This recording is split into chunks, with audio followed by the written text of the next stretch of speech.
안녕하세요. 서울대학교 이수영 교수입니다. 오늘은 면접, 인터뷰, 프레젠테이션에서 주의할 점을 살펴보겠습니다.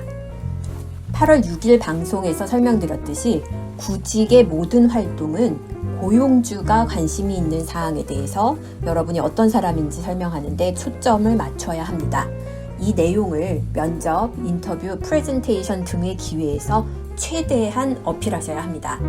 일반적으로는 기업은 서류 전형에 통과한 사람을 대상으로 대면 평가를 진행합니다. 대면 평가의 종류는 면접, 인터뷰, 집단 면접, 프레젠테이션, 그룹 프로젝트 등 다양한 방법이 있습니다. 구체적인 방법은 고용주에 따라서, 산업에 따라서, 또 직급에 따라서 상이합니다. 이렇게 다양한 종류가 있습니다만 이런 평가들이 추구하는 목적은 거의 동일합니다. 대면 평가의 목적은 크게 두 가지로 나눌 수 있는데요. 첫 번째 목적은 이력서, 자기소개서 등 지원 서류의 내용이 정확한지를 확인하는 것입니다. 예를 들어 회사에서는 자기소개서를 지원자 본인이 쓴 것인지 다른 사람이 써준 것인지 확인할 방법이 없습니다. 이를 확인하기 위해서 자기소개서 내용을 설명해 보라고 보통 요구하죠. 만약 지원자가 제대로 대답을 못한다면 회사 입장에서는 자기소개서를 본인이 작성하지 않았거나 아니면 부풀려서 작성했다고 판단하게 될 겁니다. 두 번째 목적은 서류 전형으로는 판단하기 어려운 능력을 측정하기 위해서입니다. 구체적으로 커뮤니케이션 능력이 어떤지, 사회성이 어떤지 등의 능력뿐만 아니고 지원자가 해당 회사와 전문 분야에 얼마나 진지한 관심이 있는지도 파악하고자 합니다. 그럼 이런 대면 평가를 어떻게 준비해야 할까요? 여러분께 좋은 소식과 나쁜 소식 두 가지가 있습니다. Good news는 지원자 본인이 사실에 기초해서 설명을 하면 되기 때문에 크게 이렇게 걱정하실 필요는 없다는 겁니다. 반대로 bad news는 대면 평가에서 좋은 평가를 받기 위해서는 단기간의 노력으로는 어렵다는 점입니다. 본인이 말하는 방식, 생각하는 방식, 커뮤니케이션 방식은 태어난 순간부터 지금까지 오랜 기간 동안 걸쳐 형성된 습관입니다.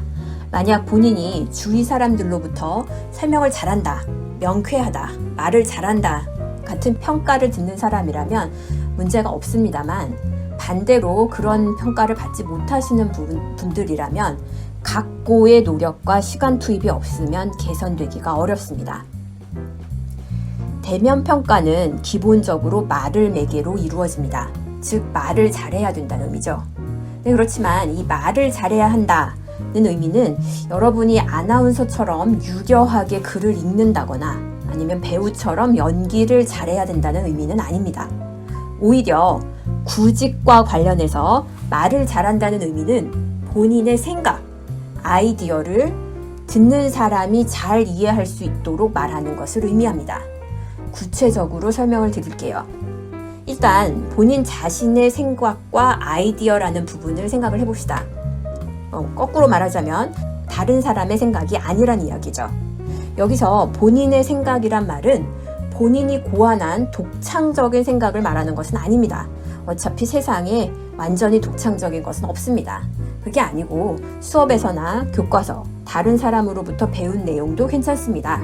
단지 이런 내용들을 본인이 과학적인 사고, 비판적인 사고를 이용해서 분석을 해보고 완전히 이해를 한 다음에 받아들인 내용에 한해서 본인의 생각이란 말을 사용하고 있습니다.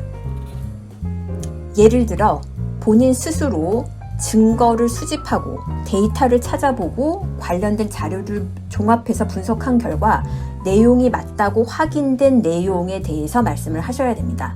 즉, 본인이 말하는 내용이 본인의 인생을 걸 만큼 신뢰할 수 있는지 확신이 든 상황의 내용을 설명하셔야 합니다.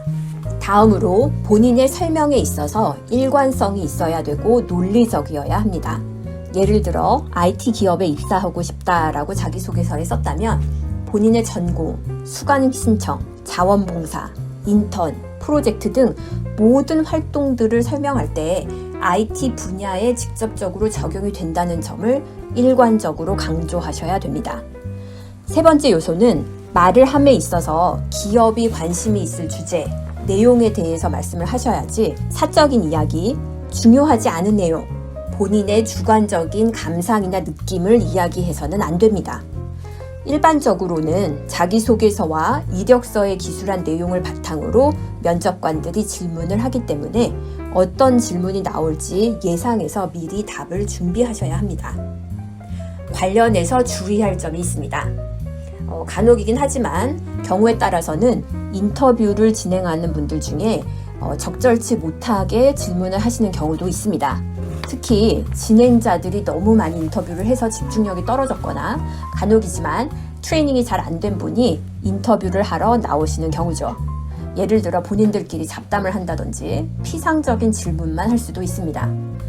혹시라도 이런 경우를 당하시게 된다면 그 페이스에 따라가시지 마시고 본인이 어필할 수 있는 부분에 대한 내용으로 화제가 바꿔질 수 있도록 타이밍을 적절히 보고 전환을 시도하시기 바랍니다.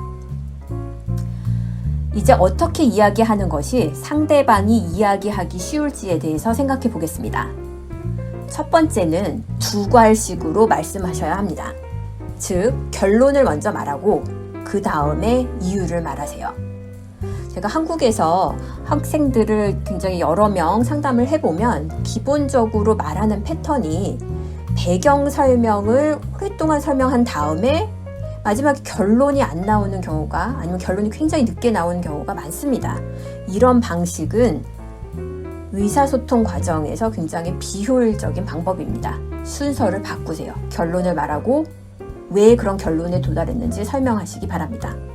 두 번째는 6하 원칙에 따라서 문장을 구성하시기 바랍니다.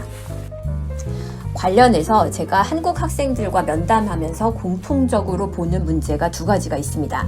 하나는 문장에서 주어와 목적어가 분명히 나오지 않는다는 점입니다. 이거는 굉장히 흥미롭게 제가 발견한 부분인데요. 일상생활에서 여러분들이 친구들이나 아니면 부모님과 이야기를 하는 내용을 한 3분 정도 녹음해 보시기 바랍니다. 한국어에서는 주어가 대부분 나오지 않습니다. 아니면 주어가 있더라도 소유격이 불분명한 우리라는 표현을 많이 씁니다. 그런데 이러한 대화 방법은 사적인 대화일 때는 문제가 되지 않지만 면접관처럼 처음 보는 사람에게 본인의 객관적인 설명을 말할 때는 문제가 됩니다. 본인이 생각을 말하실 때는 법률 문서나 계약서 작성 때처럼 분명하게 주어와 목적어를 밝히셔야 합니다. 또 다른 주의점은 지시대명사를 쓰지 마시기 바랍니다. 그래서 이래서 저래서 이거 저거 그거 이런 같은 거를 지시대명사라고 하는데요. 이런 지시대명사는 무엇을 지칭하는지 분명하게 말하기가 어렵습니다. 특히 구어체로 빠른 시간 동안 대화를 하다 보면 면접관이 생각하는 그것과 말하는 사람이 말하고자 하는 그것이 다른 경우가 종종 발생해서 오해를 일으킬 수 있습니다. 오해를 피할 수 있도록 지시대명사를 쓰지 말아주시기 바랍니다. 세 번째로 말하는 방식 자체에 대해서 이야기하겠습니다. 이것을 전달법이라는 표현을 쓸 때도 있고요. 영어로는 delivery라는 표현을 쓰는데 기본적으로 모든 말하는 방식은 본인이 능력이 있고 믿을만하며 프로페셔널하고 전문가라는 인상을 상대방에게 주는 것을 목표로 합니다. 그 모든 것이라고 하면 말투, 목소리, 태도, 표정, 옷차림, body language 모든 것을 다 포함하죠. 이 모든 퍼포먼스 자체가 듣는 사람으로 하여금 믿을만하고 똑똑하고 능력이 있어서 채용하고 싶다라는 인상을 주시면 성공하신 겁니다. 이 구체적으로 그럼 어떻게 하면 딜리버리가 좋아질 수 있느냐, 이 구체적인 현실적인 조언 방법은 참 저도 어려운 부분이 많은데요. 제가 느끼기에 가장 좋은 방법 중에 하나는, 쉬운 방법 중에 하나는 벤치마크 하실 수 있는 모델을 발견을 하시면 그 모델을 따라 하시는 방법을 권하고 싶습니다. 근데 이 부분이 여학생들 또는 여자 전문가들 부분이 굉장히 어려운데, 왜냐하면은 그 마땅한 롤모델을 찾기가 어렵습니다. 특히 국내에서 찾기가 어려우실 텐데요. 이렇다고 포기하지 마시고 상대적으로 전문가층, 여성 전문가층이 많은 미국이나 영국, 이게 서구권 국가의 여성 전문가, 여성 지도자, 여성 CEO들이 인터뷰를 하거나 테드톡을 하거나 뭐 방송에 나온 동영상들이 굉장히 많이 돌아다니고 있습니다. 유튜브에 많이 있는데요. 이분들 중에 본인이 따라하고 싶은 사람이 있는지 롤모델을 찾아보시기 바랍니다. 어투와 관련해서 말하도록 하겠습니다. 한국어를 말할 때 어투와 관련해서 종결어가 뭐뭐합니다, 뭐뭐합니까 이런 식으로 끝내시기를 추천합니다. 처음 영상에서 아마 보셨을 텐데요. 지금도 제가 방금 요라는 말을 썼는데 요 이런 종결어는 비공식적인 사적인 언어라는 인상을 많이 줍니다. 어린 사람들이 보통 그런 말투를 쓰는 경향도 있고요. 그래서 공식적인 자리에서는 뭐뭐합니다. 다로 종결어가 끝나도록 서술하시기 바랍니다. 목소리 톤, 피치 이런 거와 관련해서는 가능하다면 중저음에 울림이 있는 목소리가 좋다고 평가가 되어 있습니다. 가능하시다면 그 톤을 따라 하실 수 있도록 추천합니다.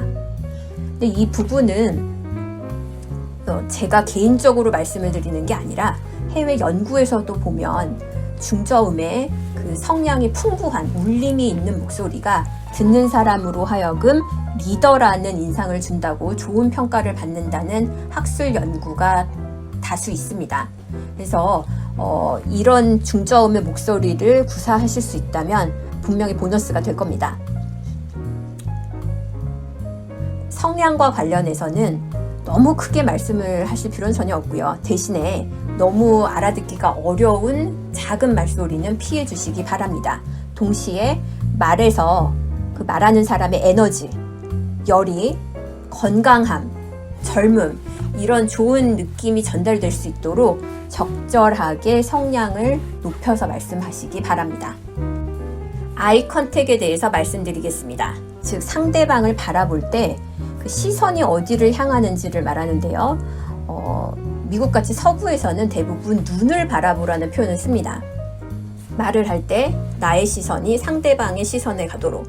근데 한국에서는 아니면 동양권에서는 이 눈을 바라보는 게 좀 어색합니다. 실질적으로. 이럴 때는 이마나 뺨, 코 같이 눈 주위에 말하시는 분의 시선이 상대방에 향할 수 있도록 시선 처리를 해주시기 바랍니다. 제가 한국에서 학생들을 볼 때 자주 발견하는 패턴인데요. 특히 이렇게 어려운 질문에 대해서 답을 하려고 할 때 눈을 아래로 이렇게 내리깔거나 눈을 허공을 향해서 보는 경우가 자주 있습니다. 생각하기 때문에 시선 처리가 동시에 진행이 안 되는 경우인데 그럼에도 불구하고 이 시선을 상대방 듣는 사람의 시선에서 피하는 방식은 기본적으로 상대방으로 하여금 말하는 분이 자신감이 없다, 진정성이 없다, 똑똑하지 않다 이런 좋지 않은 인상을 줍니다. 반드시 주의하시기 바랍니다. 마지막으로 표정입니다. 표정 참 어려운데요. 기본적으로 자연스럽게 하시면 좋을 것 같습니다. 과도하게 긴장한 모습을 보여주시면 당연히 자신감이 없는 사람처럼 보이고요. 또 반대로 과도하게 막 웃으려고 하고 발랄하게 보이려는 친구들도 가끔 제가 보는데 이런 경우는 이 자리가 얼마나 중요한 자리인지 인식을 못하고 진중하지 못한 것 같은 인상을 주기도 합니다. 그래서 어색한 상황에서 웃는다든지 심각한 상황인 캐주얼하게 보인다든지 이런 식의 행동을 하지 마시고 자연스럽게 행동을 하시면 좋을 것 같습니다. 관련해서 만약 본인이 실수를 했거나 착각해서 말을 잘못한 경우가 있다면 어색하게 웃고 그러지 마시고요. 실수가 있어서 착각을 해서 제가 이 부분을 고치고 다시 말씀드리겠습니다 라고 말씀을 하셔도 전혀 문제가 되지 않습니다. 오히려 본인이 잘못한 걸 인정하고 배울 줄 아는구나 라는 좋은 인상도 줄 수 있습니다. 다음으로 발표, 프레젠테이션에 대해서 이야기하겠습니다. 이 형식은 신입보다는 경력직, 그리고 업종과 관련해서는 연구와 관련된 직종에서 주로 사용이 되는 방식입니다. 일반적으로는 면접을 통과한 지원자들에게 추가적으로 요구하는 방식입니다. 예를 들어서 본인이 진행한 연구 논문에 대해서 발표를 하기를 요청을 받는다든지 아니면 본인이 진행했던 프로젝트에 대해서 설명을 한다든지 이런 형식이 많습니다. 연구 논문을 발표한다는 가정하에서 설명을 드리자면 일단 어떤 내용을 발표하는지, 즉 연구 주제를 구체적으로 설명하시고요. 그 주제가 왜 중요한지, 어떤 데이터와 방법론을 사용했는지, 기존 연구들에 비해서 본인의 연구가 어떠한 장점, 새로운 점이 있는지, 그리고 제일 마지막으로 아주 중요한데 해당 기업, 조직, 포지션에서 그 본인의 연구가 어떻게 도움이 되는지를 설명하셔야 합니다. 마지막으로 발표하는 방법과 관련해서 한 가지 더 첨언을 드리자면 발표 시간을 반드시 준수하셔야 됩니다. 보통 발표를 15분 해달라고 요청을 하시거나 30분 이런 식으로 미리 시간을 알려드릴 텐데요. 이 해당하는 시간에 거의 똑같이 맞춰서 끝나는 게 제일 좋고, 만약에 조금 일찍 끝나는 정도, 1, 2분에서 5분 정도 짧게 끝나는 경우도 괜찮습니다. 다만 발표 시간이 그 주어진 한도를 초과하시면 안 됩니다. 유념할 부분 하나를 더 말씀을 드리고 싶습니다. 만약 발표 중에 참석자들이 질문을 하지 않고 가만히 듣고 있는 경우가 있으실 수 있습니다. 이런 경우가 만약 발생한다면 굉장히 나쁜 조짐입니다. 기본적으로 질문을 한다는 것 자체가 참석자들이 본인의 이야기에 관심이 있다는 증거이기 때문이죠. 만약에 참석자들이 워밍업이 좀 안 돼서 질문을 아직 잘 하려는 준비 태세가 되지 않은 경우라면 본인이 미리 질문을 좀 생각을 하셔갖고 참석자들의 참여를 이끌어내는 것도 아주 좋은 방법입니다. 마지막으로 주의하실 점은 그 발표 설명을 하실 때 본인 분야의 전문가가 아니지만 일반적인 상식을 가진 사람들이 이해할 수 있는 수준, 이해할 수 있는 방식으로 설명을 하셔야 됩니다. 예를 들어 저는 일자리 통계 데이터 전문가인데 제가 저희 분야 전문가들만 알 수 있는 내용을 아니면 알 수 있는 용어를 사용해서 설명을 하면 안 된다는 거죠. 지금까지 살펴본 면접, 프레젠테이션 이외에도 집단 면접, 식사 등 다른 여러 가지 종류의 대면 심사 방법들이 있습니다. 이런 다른 방법들은 대부분은 그 집단 내에 어떻게 인간관계를 이끌어내는지, 이른바 그룹 다이내믹스라고 하는데 이 그룹 다이내믹스가 어떻게 형성이 되는지를 관찰하는데 혹은 사회성이 어떤지를 살펴보는데 종종 사용이 됩니다. 이 포인트는 갈등 관계를 잘 해결하고 본인의 의견을 조화롭게 그룹 가운데서 실현시킬 수 있는 능력이 있는 사람인 것을 인지를 시켜주시면 성공한 게 되겠습니다. 관련해서 식사 모임을 빌어서 면접을 보는 경우도 있습니다. 비공식적인 경우가 있을 수도 있고요. 아니면 공식적인 면접의 끄트머리 단계로서 식사 모임을 하는 경우도 있습니다. 근데 이런 식사 모임도 기본적으로 면접의 일환입니다. 즉 식사 모임이라고 해서 밥 먹는 거를 위한 자리가 아니란 얘기죠. 기본적으로 일반적인 사회 상식, 에티켓이 있는지 사회성이 있는지를 보는 시험대입니다. 예를 들어서 식사나 음료를 지원자 보고 선택하라고 하는 경우가 종종 있을 텐데요. 이런 경우에는 메뉴판에서 중간 정도 가격대의 음식, 식사, 음료를 고르시면 됩니다. 너무 비싼 거를 고르면 바로 빨간불이 채용자 입장에선 뜨게 되는 거죠. 이제 3가지 주의점을 말씀드리고 마치겠습니다. 첫 번째는 일단 올바른 내용을 구성하는데 모든 노력을 기울이시기 바랍니다. 즉, 말투, 전달력이 아무리 좋아도 말을 하는 내용 자체가 말이 되지 않는다면 아무런 소용이 없습니다. 좋은 내용을 작성하기 위해서 최선의 노력을 기울이시되 혼자서 작성하시면 안 됩니다. 일단 본인이 할 수 있는 최선을 다 하시고 그 내용을 기반으로 친구, 선후배, 가족들, 특히 학교 내 경력센터 컨설팅 서비스들을 신청을 하셔서 상대방으로부터 솔직한 피드백을 받으시기 바랍니다. 이 과정을 거쳐서 내용을 확정을 하시면 이 개선된 버전을 가지고 최소한 3명에게 설명을 해보시기 바랍니다. 이 3명은 본인과 친한 친구들 3명이 아니고요. 가능한 한 본인과 연령, 성장 환경, 대학 전공 등 여러 가지 분야에서 상위 한 분, 3분을 고르시기 바랍니다.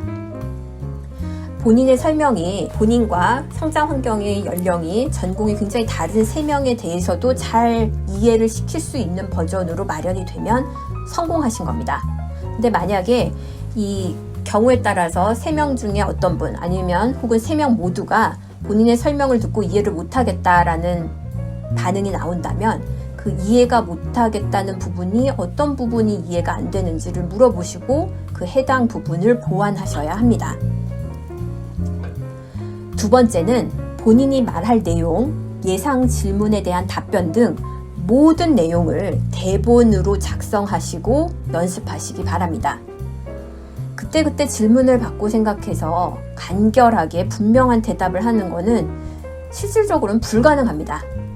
이른바 연설의 달인이라는 스티브 잡스도 그 프레젠테이션을 하기 전에 정말로 여러 번 모의 연습을 한다고 알고 있습니다.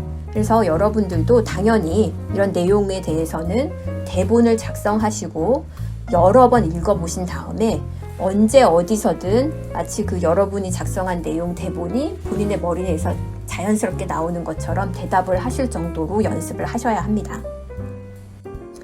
마지막으로 대면 평가 전에는 꼭 여러 사람 앞에서 발표 연습을 하시기 바랍니다. 쑥스러워서, 부끄러워서, 이른바 쪽팔려서 이 연습을 안 하는 경우들이 종종 있는데요. 절대로 안 됩니다. 가수나 연주자들처럼 실전에 앞서서 반드시 실전처럼 연습하는 리허설의 기회를 꼭 가지셔야 합니다. 그럼 다음 시간에 뵙겠습니다. 감사합니다.